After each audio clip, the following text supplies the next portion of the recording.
This lady here, she likes to advocate for sleep. So what does that mean? I don't know. Well, sounds interesting. She goes around into professional people and says, hey, sleep better. Sounds pretty ridiculous, but that's what she does. Because, hey, if you got a good racket and you want to sell it, people have money they're trying to unload in the corporate world. They're trying to get their tax bill down, so they'll buy your shit. If you're good at what you do and you can do the podcast and sell your shit, you can literally be fucking sleep, which is literally nothing. It's like below water. Like sleep. Let me do a career on sleep. So just like last week, it's this super expert level because you're not going to see any freakouts from her. You don't see her crying in her bedroom. You don't see her yelling at people. You don't see any of her tidal waves. So we're going to have to dive deep into the AI words, meaning if you are an AI program and you're just trying to look at and prioritize the words and count up the words, you could get some idea what the type is. In fact, that's not how AI types, oddly enough. The Gemini actually doesn't like to type that way. It actually does what I've been saying to do for fucking years. It goes, oh, I just want to get to know the person.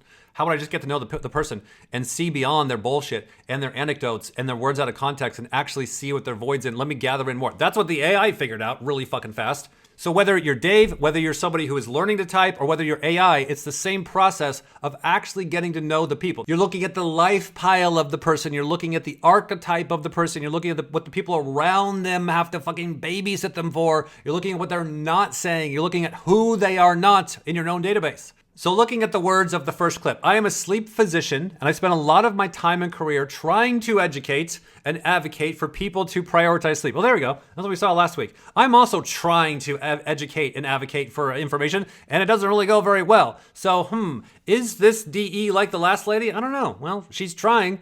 Let's see. This is fascinating process. Well, here we go. Is this back to another observer story? Hey, the missing information, and I found it, and it's so cool, and it's great, and you don't even know. Let's see. Are we seeing any decider, Yumi decisions? No, not so far. I very much believe if you want to be your best, be it your best. Okay, now who does that? Don't I have a slide for that? With the fucking DI ass sitting there fucking pointing to themselves like, look at me. This is what I believe, and I'm a... See how these coins are cartoon characters?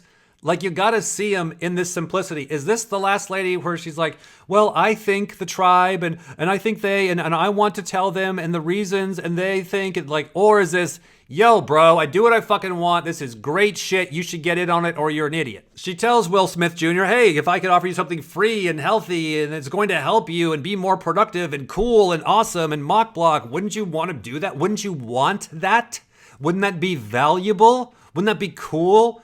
So that is my assumption. Now let's play the damn clip and see her vibe. So I'm a sleep physician, but I spend a lot of my time and career trying to educate and advocate for people to prioritize sleep, right? This fascinating process that each of us does every single night, and arguably is about a third of our lives. But many individuals don't do this very well, or they, sacrifice it and overlook this area. I very much believe if you don't sleep your best, you will not be your best. Or counter to that is if your sleep is best, you will be at your best. And what that means, if I unpack that a little bit more, is we often are sacrificing our sleep. We're underslept. We often don't have good quality sleep. We're very reactive to our sleep at nighttime, and it's the last thing that we think of at the end of the day when we wrap everything up. And that's arguably not going to put ourselves up to be the best we can be in the following day, right?